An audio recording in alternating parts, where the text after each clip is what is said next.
Okay, so good day class. So this will be our last topic for integral calculus, which is yung volume of solids of revolutions. So okay, dito sa topic na to, may tatlong methods lang tayo na kailangan tandaan.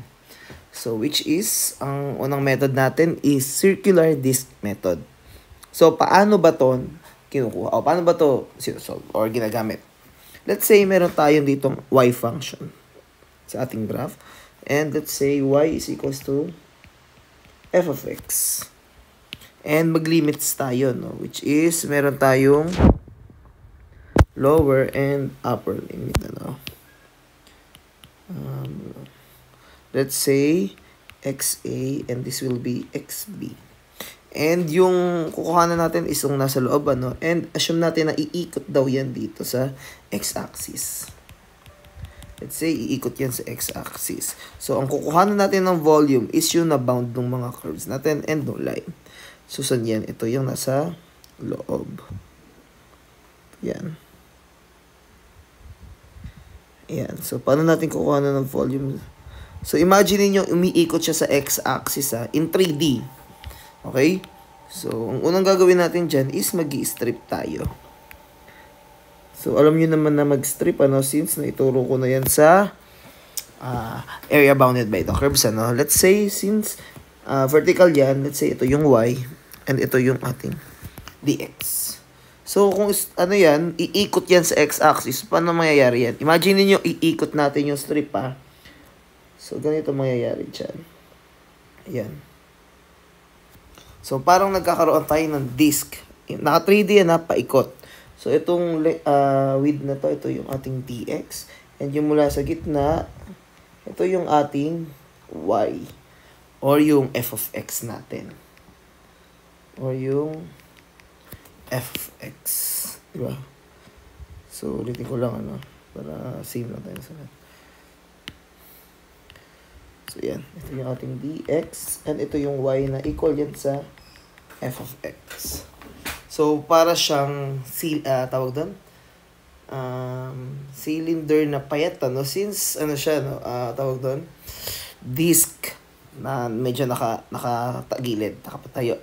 Okay, so, paano ba natin kinukuha yung volume ng disc? Diba? So, para kunin lang natin yung volume ng disc, diba, it's pi r squared times height. Na yung r natin dyan, diba? So, ano ba yung R? Yun lang din yung Y. Bakit? Kung mapapansin natin, kung ano ba yung radius dyan. Di ba yung radius is yung length ng from center hanggang sa dulo. Na yun yung ating Y function. So, therefore, yung R natin, yun lang din yung Y. And ano ba yung height? So, yung H natin, yun yung thickness ng disk, which is yung dx. So, therefore, para kunin natin yung volume niyan, di ba? Is pi y squared dx. Okay. So, syempre, maglilimit din tayo dito since volume lang nung kabuuan ng itong naka-green na to, no? Yun yung kukuhanan natin. Let's say, mag-integrate tayo, v. So, integral of pi. So, ano ba yung y natin? Which is yung f of x squared dx. So, ano ba yung mga limits natin? From upper limit na xb to, xb, xa.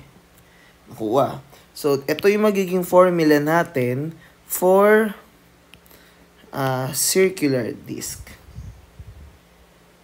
Yan. Nakuha.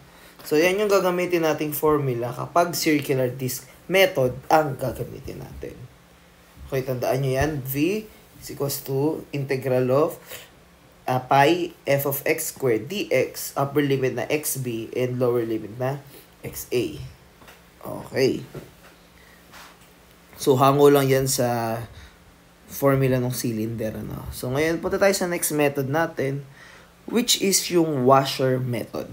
So, siguro pa, yung washer, ano yung parang kinakabitan ba yun ng mga tornilyo? So, search nyo na lang kung ano ba yung itsura ng washer. Hirap describe. Okay, so paano ba natin gagamitin si washer? Let's say, magkaroon ulit tayo ng dito naman dalawang function naman ang gagamitin natin. Let's say, may dalawa tayong function. Okay. Wait lang. Parang iba. Let's say, this will be y is equals to f of x and y is equals to g of x. Siyempre, mag-ano din tayo dyan. Lagay tayo ng upper and lower limit. So, this will be the upper and lower limit. So, yan. So, xb and xa.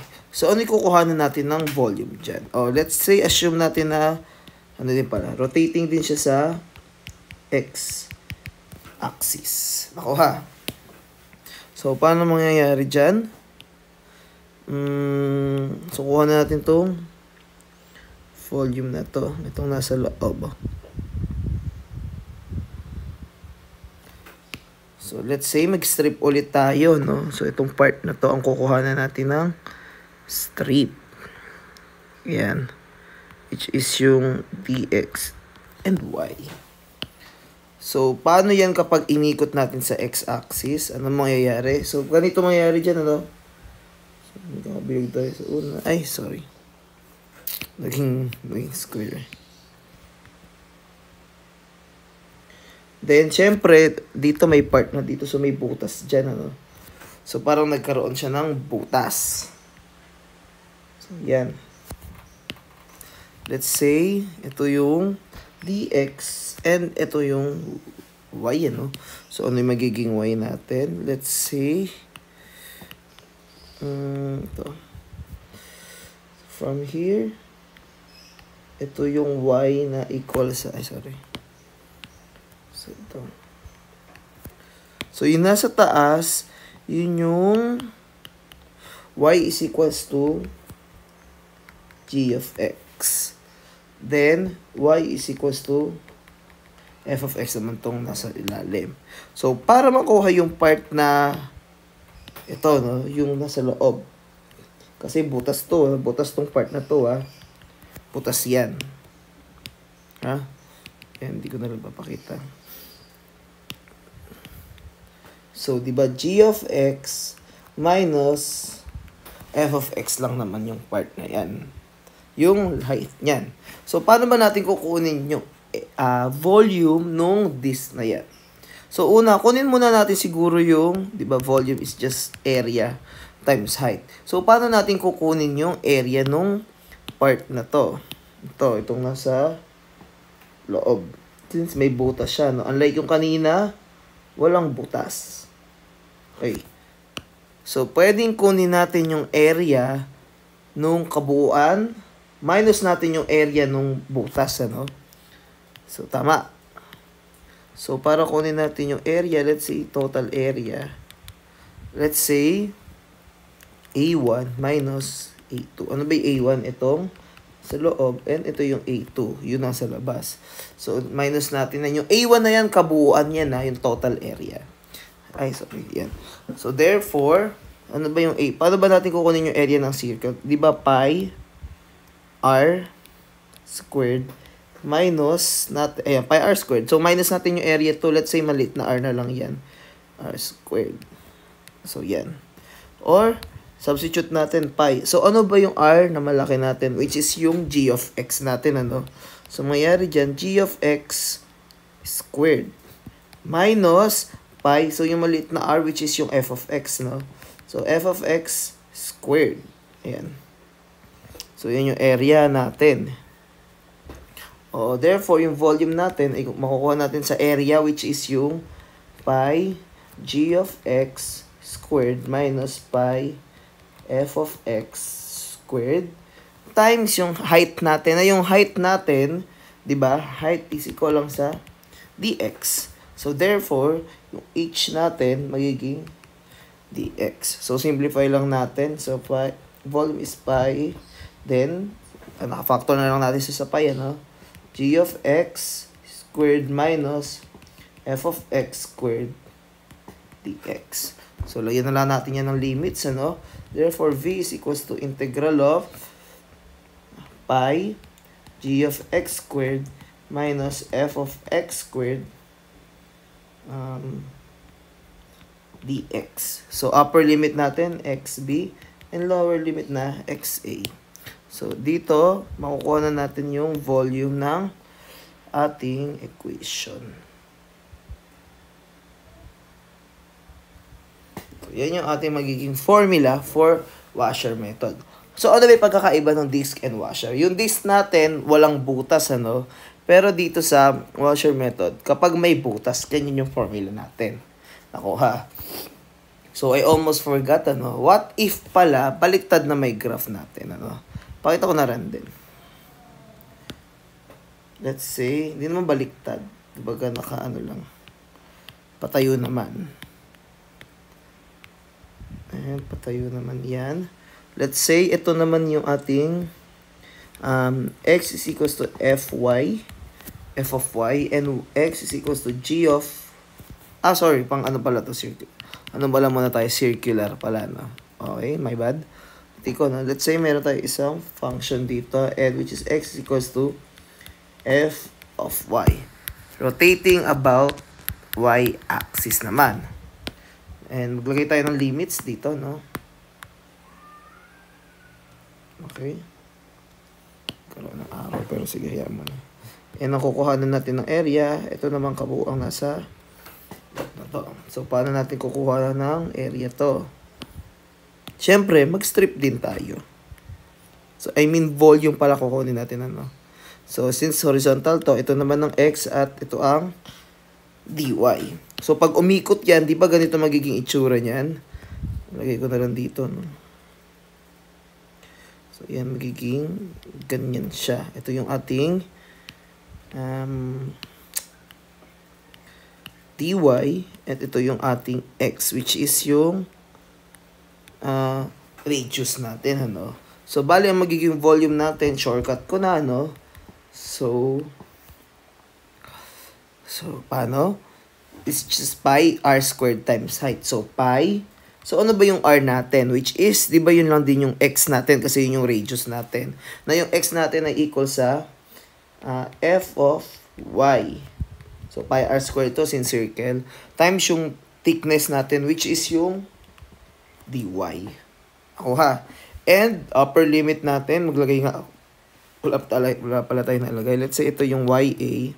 Ito yung YB. Since naka-dy tayo, so yung mga points from y, ano? So, upper limit natin na YB and YA. So, this will be our formula for kapag naka-dy naman tayo, no? Sa circular disc method. And kapag naman washer method, no? Hindi na yata kasya dito, no? Okay. So, parang mababaliktad lang, ano? Pakita ko na lang. Dito na lang sa ibang side, sa kabilang side ko na lalagay. Since hindi nakasya, no? Let's say ito, which is yung ating x of, ano to, ay baliktad. Hindi pala maganda dito sa part na to. Gawa na lang tayo ng balibago. Sige. Mamaya na itong cylindrical shell. Erase ko muna to, no? So, ito. Drawing na lang muna tayo ulit ng graph. Okay. So, pakita ko na lang. So, yan. Ay, masyado malaya. Lapit natin ng konti para maliit lang magawa. Okay. Let's say, ito yung ating limits. Since nandiyan yung graph natin, ito kukuha na natin ng volume. Ayan. And rotating yan about y-axis.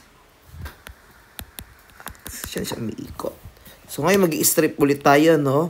So, dito, syempre, kailangan dyan is horizontal para tatamaan yung dalawang graph natin. So, horizontal yan, x and dy. And yung graph natin, tawagin natin as y is equals to, x pala, I mean. X is equals to f of y and x is equals to g of y. Ayan. So, paano nangyayari? Linawin ko lang, ano. Ayan. So, pag umikot yan sa y-axis, ano mangyayari? So, para magkakaroon ulit tayo ng disc. Diba? Parang ganyan din. Ay, pangit. Parang ganyan yung mangyayari. Ba, nagiging rectangle, So, yan, parang magiging ganyan. Yan, diba? Naka-washer tayo. And, ito yung ating, tawag doon. Itong, sabihin natin ito gitna, which is, ito yung g of y. And yung nasa loob natin, yung f of y. And yung thickness nito is dy. O ha? So, ang volume lang naman yan, di ba? Ulitin ko lang, pi. Yung area natin, which is, mali pala pi. Area times height lang naman yan. So, yung area nung tawag doon, nung disc na to, nung washer. So, itong part na to, times yung height lang. Nakuha. So, paano natin kukunin yung area na to? Same lang nung kanina, kunin natin yung area nung kabuuan. Let's say yung A1. Ibawas lang natin yung area ng loob. Okay? So, yung area, diba, it's pi r. Sabihin natin mas malaki, r squared minus pi r squared. Maliit na r. Okay. Then, alam naman natin yung r natin, which is yung malaki, no? Yun yung g of y. So, pi g of y squared minus pi. So, yung maliit natin, which is yung f of y squared. No? So, yun yung area natin. Times na natin sa height. Na yung height din natin ay equal sa dy. So, volume. So, integral of pi. So, yung natin. So, factor lang natin. Diba? G of y squared minus f of y squared times yung height natin, which is yung dy. So, upper limit natin, lagay na lang natin taas ya and yb. So, mas mataas si yb, no? Then, lower limit, which is yung ya. And that will be our formula for, tawag doon, washer method. Ayan. So, yan, dalawa. So, halos same lang naman yan, nagkabalik. Pag nakapatayo or nakapa-horizontal or vertical lang yan. Difference ng dalawang yan. Okay. So, mag-start muna tayo siguro sa example number 1, para mas makuha natin. Okay? So, find the volume of the solid of revolution bounded by 4y is equals to x cubed. Then, x is equals to 2 and x-axis rotating about x-axis. Okay. So, to solve that, siguro, kunin muna natin yung ating point of intersection. So, ano ba yun? Para makuha natin point of intersection, i-substitute natin tong 4yx cubed. Na yung x natin na equals daw sa 2. Therefore, 4y is equals to 2 cubed. So, 4y equals to 8. Then, ang y natin ay magiging equal sa 2. Okay? So, i-substitute natin. So, tama. So, therefore, ang point of intersection natin ay 2 yung x, 2 rin yung y. Kuha? So, gawan muna natin ang points din yung graph natin na 4yx cube, So, yx. So, 4yx cube. Kung ang x daw natin ay 0, ang y natin obviously 0. Kapag ang x natin ay 1, ang y is, 1/4. Tama? Kapag 2 naman, ang y naman daw natin ay 2. So, pwede tayo mag-stop dyan since andun na tayo umabot sa point of intersection. So, graph lang natin.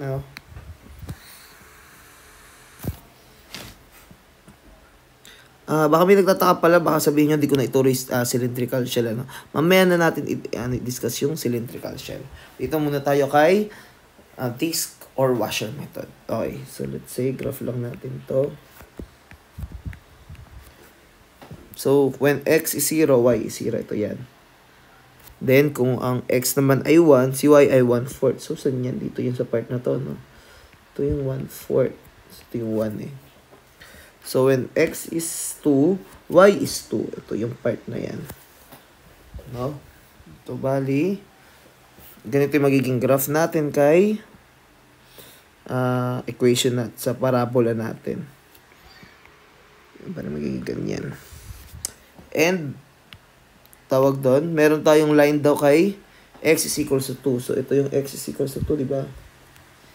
Ay, hindi malino. Pero, sige, ulitin ko. Ayan. When x is equals to 2. Ito yung line natin.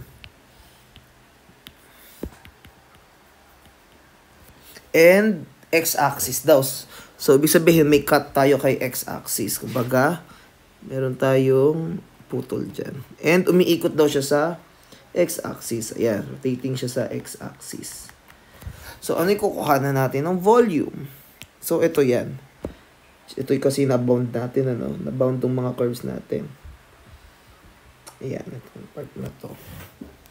So, ayan. So, sa tingin nyo, anong method ang gagamitin natin? So, obviously, it is cylindrical. Cylindrical disc. Since wala naman siyang butas dito kapag inikot yan, di ba? Hindi magkakabutas. And obviously, vertical. Magba-vertical strip tayo, no? Kasi kapag nag-horizontal strip tayo, kung i-imagine niyo, hindi na siya magmumukhang disc, di ba?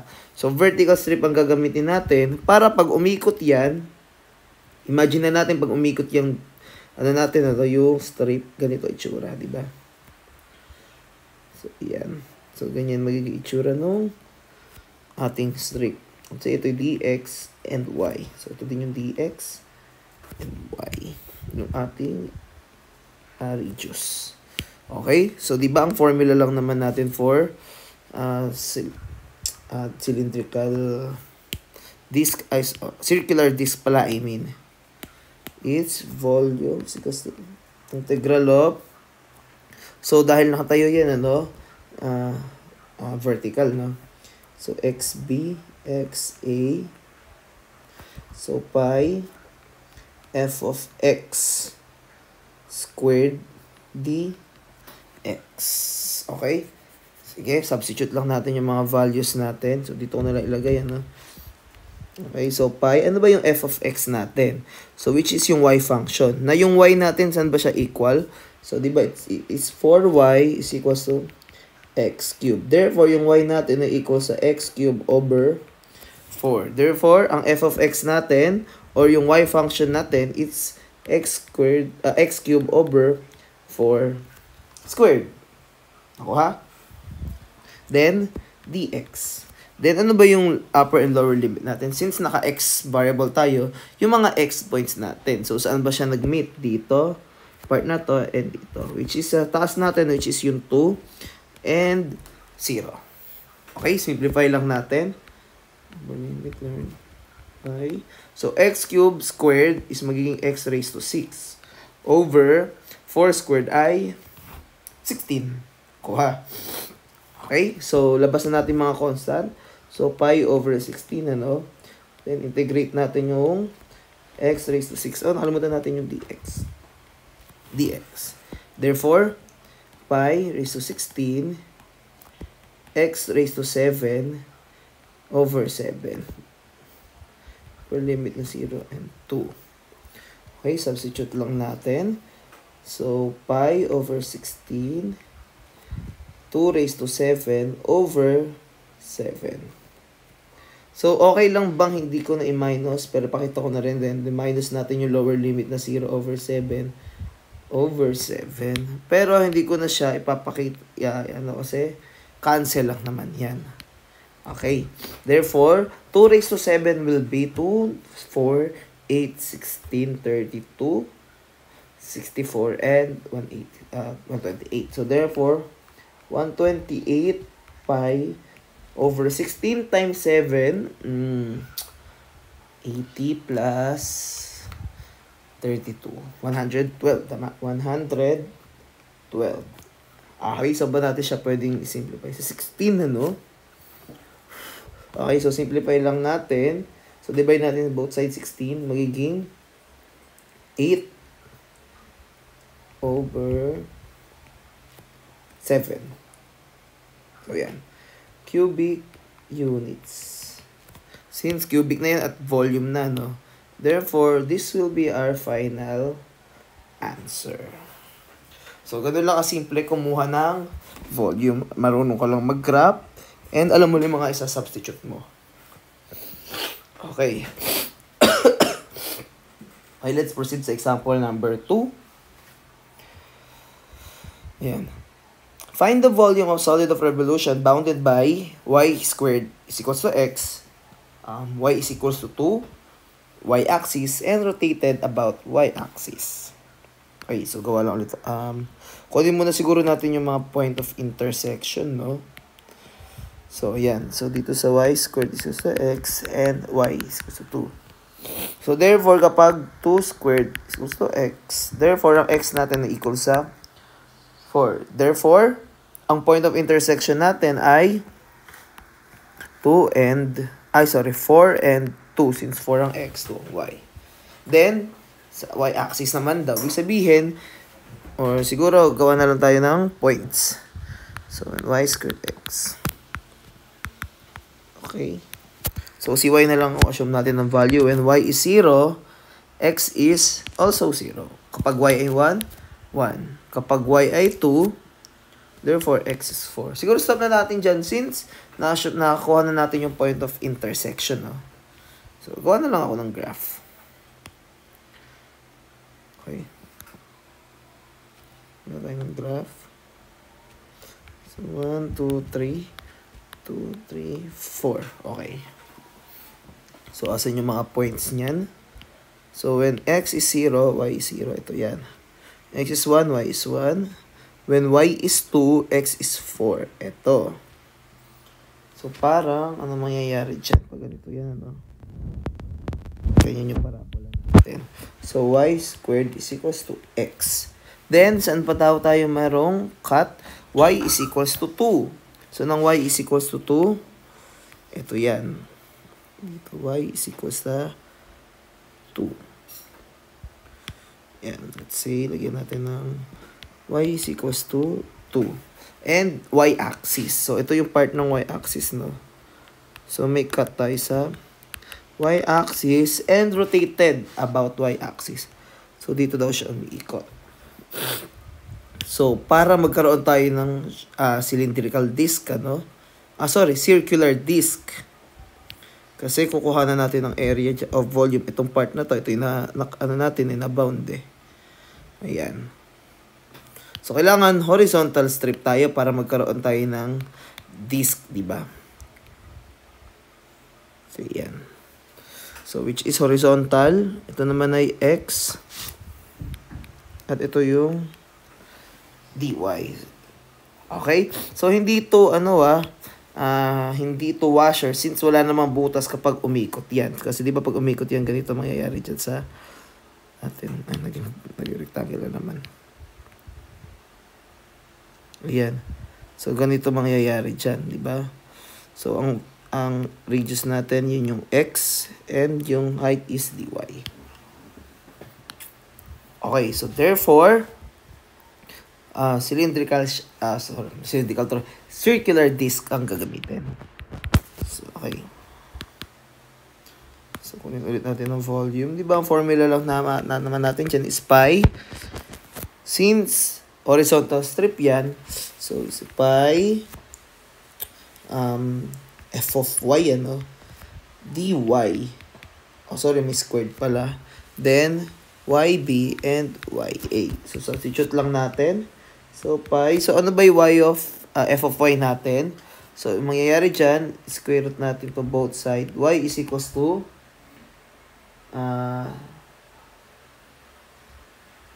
tawag doon.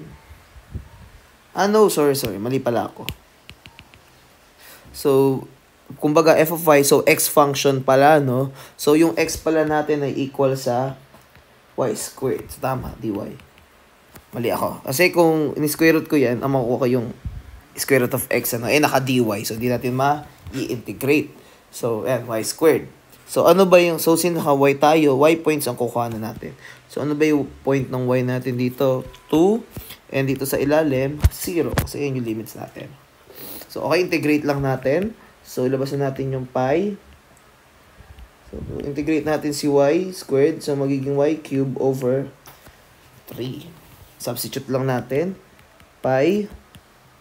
Magiging 2 cube over 3 minus 0 cube over 3. So, 0 cube over 3. Makakancel lang naman. Matitira dyan. Si pi 2 cube over 3, which is, ano ba yung cube?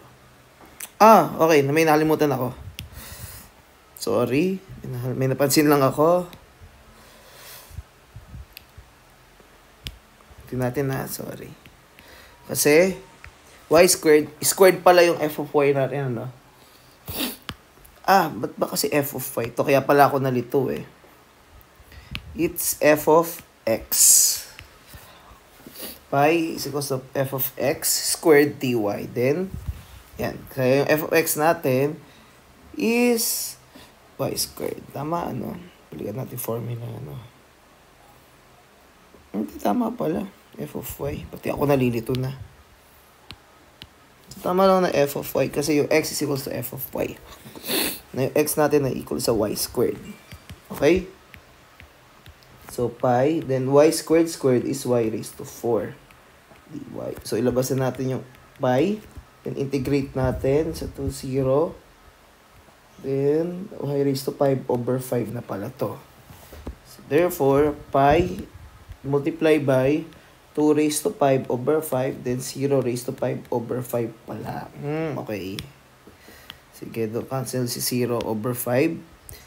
So, ang titira, it's pi. So, 2 raised to 5 will be 2, 4, 8, 16, 32. So, 32 over 5 or 32 pi over 5 cubic units. Okay, so this will be our final answer. So, yan. So, sorry for the confusion. Wait lang ha.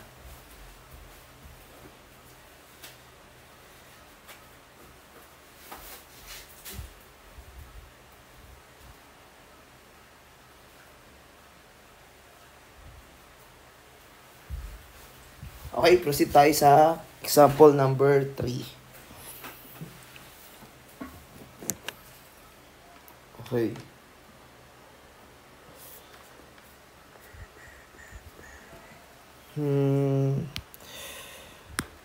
Find the volume of the solid of revolution bounded by y squared is equals to 4x and y is equals to x. Revolve about x-axis. Okay. So, ngayon, kunin mo na sa atin siguro yung point of intersection. So, y squared is equals to 4x and yung y is equals to x. So, substitute na lang natin si x siguro into y, ano? So, y squared is equals to 4y.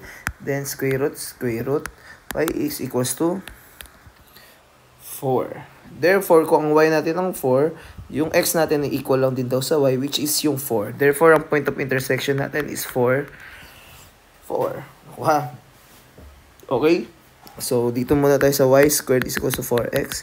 Kung natin mga points niyan. Try natin when y is 0. When y is 1. So, x is 1/4. When y is 2, 4, so x is 1. When y is 4 na lang din, so x is 4. So, parang ganyan magiging graph natin, ano? Kapag y is equals to x, syempre, obviously naman, kapag nag-y, x tayo. Diba? Kung x is 0, y is 0. Kung x is 1, y is 1. Kung x is 2, 2. Then 4, 4. So, yan. Try lang natin gawa ng graph. Sige. Okay, so 1, 2, 3, 4. 1, 2, 3, 4. Ay, ba't nadulo? Saan tayo? Ito pala. Okay, when y is 0, x is 0.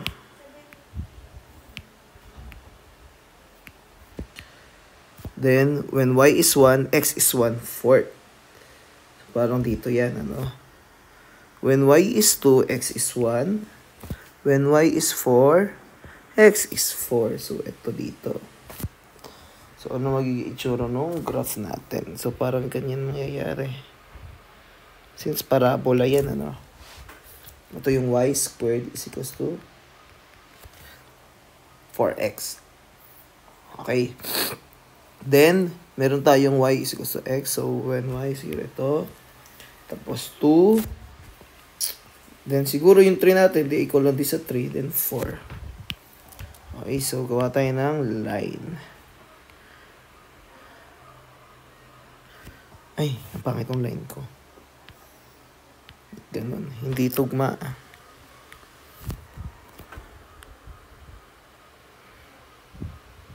Yan. So, parang ganyan. So, ito yung line natin na y is equals to x.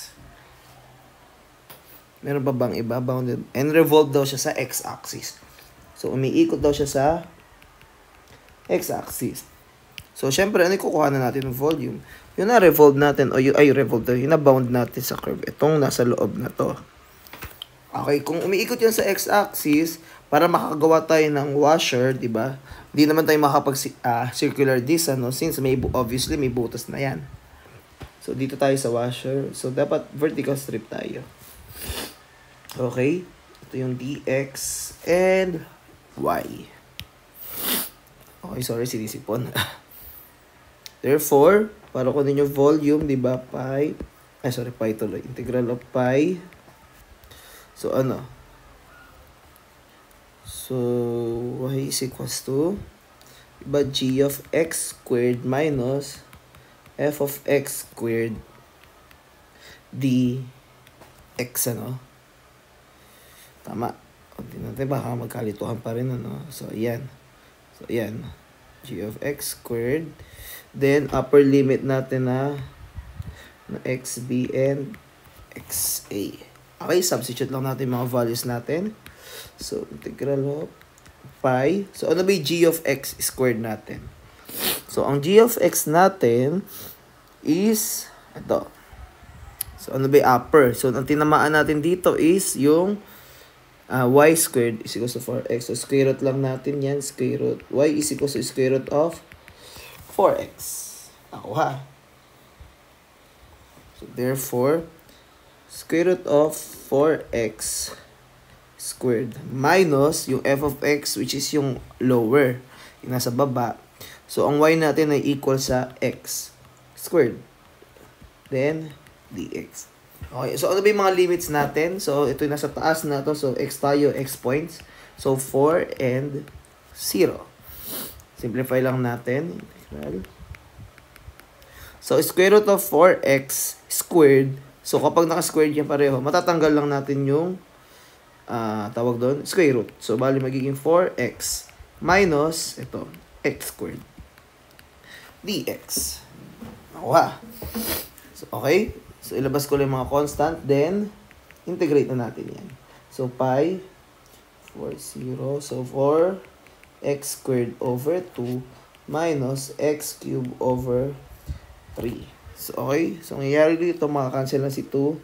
Si 4 magiging 2 na lang yan. Okay. So, substitute na natin mga values. Pi 2 times 4 squared minus 4 cube over 3. Minus natin si 0. Okay lang ba 0 na natin to? Kasi mukhang di pa magkakasya. So, siniro ko na lang yan kasi kapag sinubstitute natin si 0 doon sa x squared and sa x cube, magsi-0 lang din naman. Okay, so para hindi tayo tumagal. So, therefore, pi 4 squared is 16 times 2, 32. Okay, 4 cube, 16 times 4 is 64 over 3. Therefore, yung 32 natin, times 3 para sa LCD, 96 over 3 minus 64 over 3, no? 96 minus 64 is 32. So, 32 pi over 3 cubic units. So, this will be our final answer. Okay.